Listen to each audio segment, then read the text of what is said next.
The relationship statistics of Black women in America are a touchy subject, but one we definitely need to talk about. Want to know what my findings are, and better yet, what we can do about them? Stick around.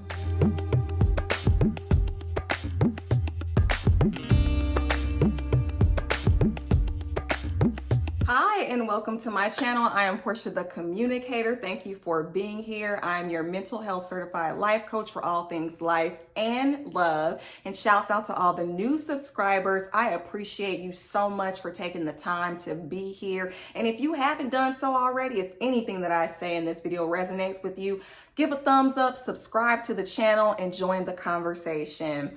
So in this video, we are going to be talking about the statistics of love and relationships for Black women, especially in America, and why we are so single. I actually wrote a blog about this on my website. The link for that is in my description, where I go even more into detail because I don't have a lot of time in this video. But to quickly dive in, it's not a simple answer. There are multiple reasons, and each reason is layered in nuance. But to start off and to keep it simple in this video, I'm going to address 4 different major things that I think have contributed to why Black women are one of the leading groups of women in America who remain single. So, reason number 1, past broken economics and family dynamics. And you got to go back decades and decades. I mean, specifically the decade of the 60s going into the 70s. I believe that was around the time of the Vietnam War.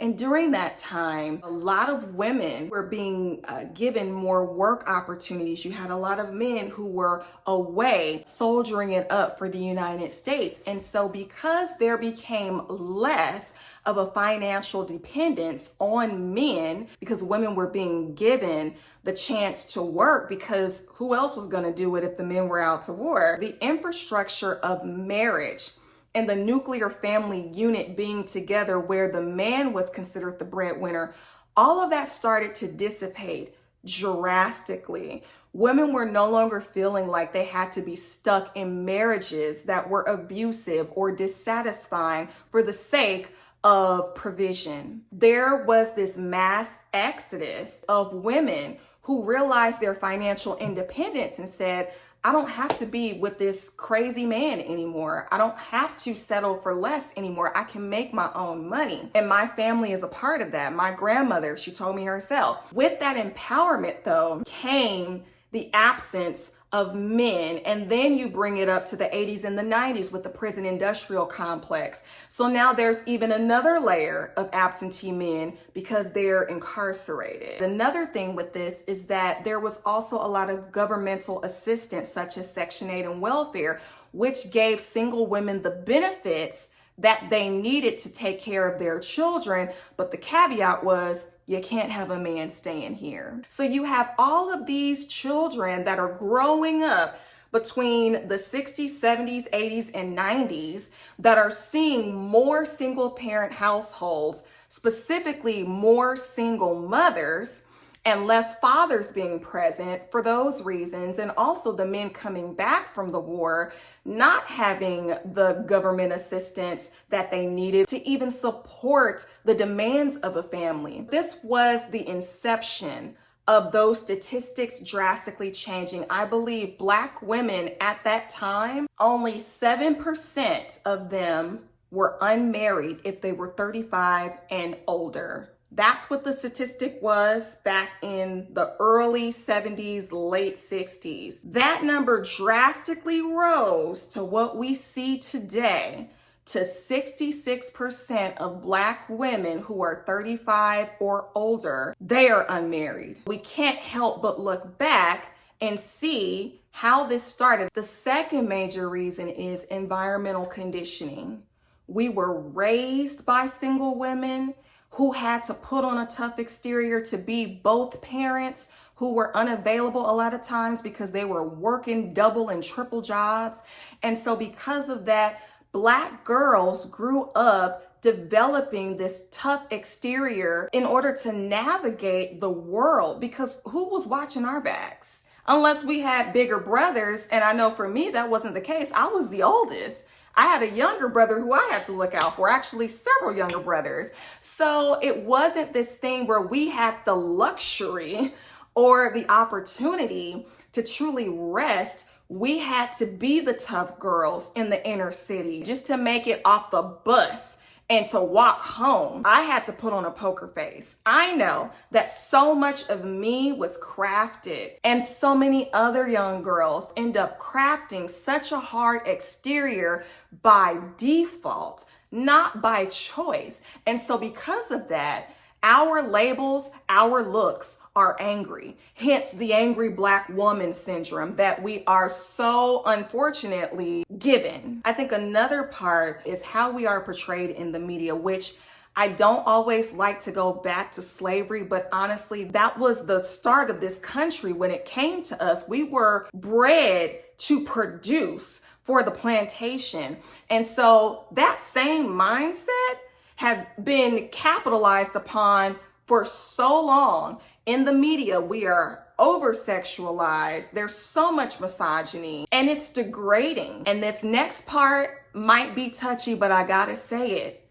A lot of men in our community don't make the situation better because often they are referring to Black women as bitches and hoes. And if your own community is doing that to you, what do you think the rest of the world on a large scale is going to do to you? They're certainly not going to value and wife you up because maybe there must be something wrong with Black women if their own men treat them a certain way. What else comes with environmental conditioning is the fact that we have this stigma about not dating outside our race.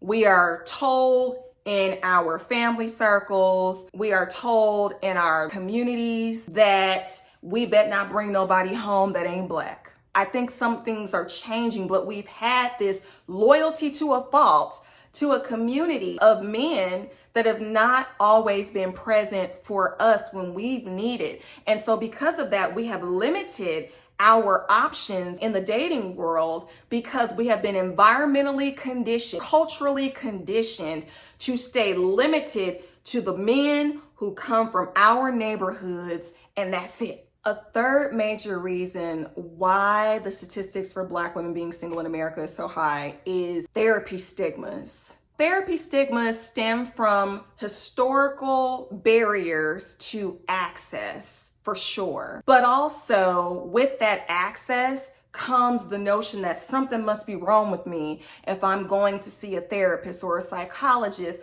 or anyone that can assist in my mental health or with my relationships and with my family. We have been conditioned to believe that you only do that stuff if you're crazy, or we've labeled it a white thing. I know that was something that I remember hearing in my formative years as a child. Oh, they into that white stuff. We don't see that as being something that is for us because we were denied the access to begin with. And then most of what we run to, and this is kind of getting into the fourth thing, are our community leaders, such as clergymen and pastors and all of that. We don't often go and get help professionally. We as Black women, and this is according to my own research and observations with groups of people, we tend to circulate around the kitchen table, talk with our girlfriends who can only give us limited advice. And there is oftentimes with that an unwillingness to acknowledge where we need to grow and develop and change and admit fault in a relationship situation, because women inherently come into love and relationships feeling like they can do no wrong, like they are not at fault. So why would I ever have the mindset that I need somebody to help me? Especially with Black women, we have been running things and holding it down and doing everything for the world.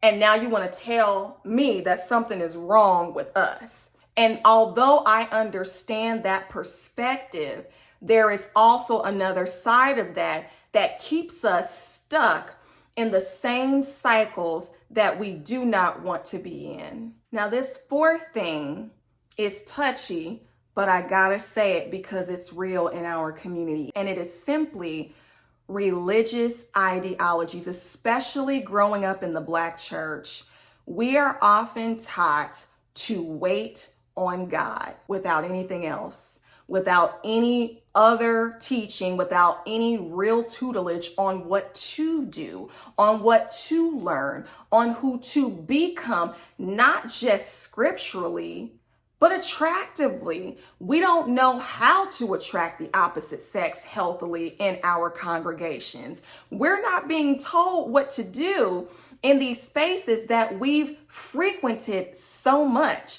And so because there is this programming that we've received from yay high about being on the sidelines and taking a passive approach to love, we just assume that something is supposed to magically happen. For most of us, that's not the case. And for anyone that does happen to, they're an anomaly. It's not the rule. It's not the norm. And so with that, we are expecting someone else to do it. We are expecting it to be all on the man. We are expecting it to be all on God. I have heard so many times, if God don't do it, it ain't gonna get done. And it's like, I gotta pose a question, but I hope it helps you. Is it God's job to find you a job? Is it God's job to get you a plumber? Is it God's job to dress you in the morning? Or is that your job? We place so much on the divine that we give up our power, we give up our dominion that we were gifted with in this earth realm, and we just say it's somebody else's responsibility to do, without taking ownership of what we are learning. And with that ideology is also the belief that if I'm good with God, then I should be good with man. And that's not true. I need to bust that myth, because you can be good with God and bad with a checkbook. You can be good with God and don't know how to have a healthy relationship. The two are not the same. They are not the same. Now, I've mentioned reasons why Black women remain the leading group of women in America that are single in the droves. But I want to just talk quickly about what it is that we can do as a female collective to change those statistics, because I know a lot of us willfully choose being single, and I celebrate it. If you are happy, I am happy with you, girl. But if you are one of the many women like myself who wanted partnership and didn't understand why it wasn't happening, I want to challenge you to consider a couple of things. The first is to allow yourself to be happy. Allow yourself to be happy and to experience love however it shows up at your door. Because let me be very clear, love is not a color. It is not a religious belief system. It is not a geographic location. It can present itself from anywhere and through anyone. And so to be open to that is important, because the more that we stay limited and confined to the small box and parameter that we have placed ourselves in, we get nothing different in the future. The second thing I want to encourage you to do is to surround yourself with people who are where you want to be. There's no sense in whining and complaining about being single, but the only thing that you listen to are your single girlfriends.